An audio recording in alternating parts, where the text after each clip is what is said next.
दोस्तों वीडियो शुरू करने से पहले अगर आप हमारे चैनल पर नए आए हैं तो चैनल को सब्सक्राइब जरूर कर लें और पास में बेल वाले आइकन को भी जरूर दबा लें ताकि हमारे आने वाली वीडियो की नोटिफिकेशन आपको मिलती रहे। आज का प्रश्न है, प्रधानमंत्री नरेंद्र मोदी ने नीति आयोग का गठन कब किया था?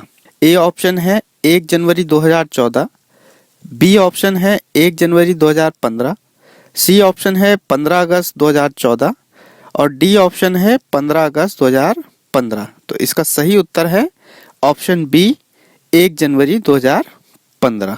चलिए अब आपको नीति आयोग यानी राष्ट्रीय भारत परिवर्तन संस्थान के बारे में बताते हैं। 1 जनवरी 2015 को प्रधानमंत्री नरेंद्र मोदी की अध्यक्षता में नीति आयोग के गठन के संबंध में एक मंत्रिमंडलीय प्रस्ताव जारी किया गया। इसने 1950 में गठित नीति आयोग का स्थान लिया है। इसका मुख्यालय नई दिल्ली में स्थित है। आप नोट कीजिएगा, योजना आयोग की स्थापना 15 मार्च 1950 को हुई थी और प्रथम योजना आयोग के अध्यक्ष भारत के प्रधानमंत्री पंडित जवाहरलाल नेहरू तथा प्रथम योजना आयोग के उपाध्यक्ष गुलजारी लाल नंदा थे। चलिए अब आपको बताते हैं नीति आयोग की संरचना के बारे में। नीति आयोग में एक अध्यक्ष, उपाध्यक्ष एवं मुख्य कार्यकारी अधिकारी के होने का प्रावधान किया गया है।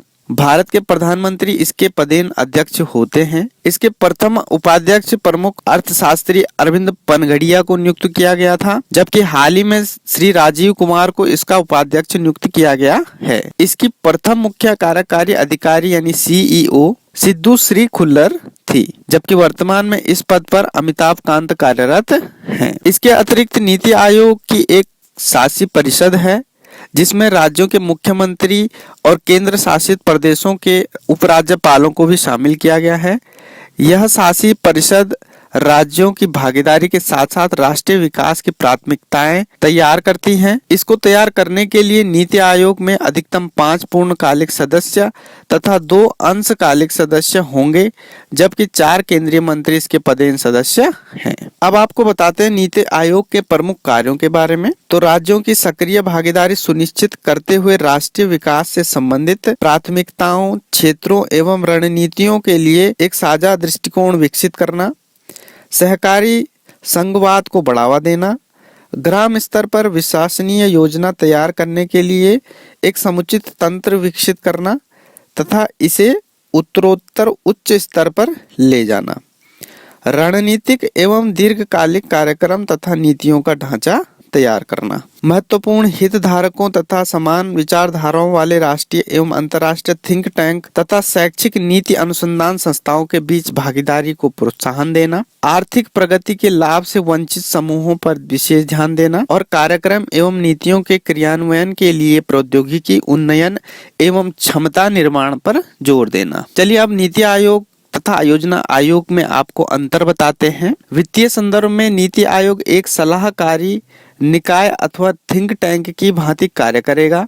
अब विभिन्न मंत्रालयों तथा राज्यों को आवंटित किए जाने वाले फंड के निर्धारण की शक्ति वित्त मंत्रालय के पास होगी, जबकि पूर्व में यह शक्ति योजना आयोग के पास होती थी। राज्यों की भूमिका के आधार पर अंतर, तो नीति आयोग में राज्यों की भूमिका अपेक्षाकृत सर्वाधिक दिखाई देती है, जबकि योजना आयोग में राज्यों की भूमिका राष्ट्रीय विकास परिषद तथा वार्षिक योजना बैठक तक सीमित थी। अतः नीति आयोग भारत के संघीय ढांचे के अनुकूल है। अब आपको इसमें सदस्य संख्या के आधार पर अंतर बताते हैं।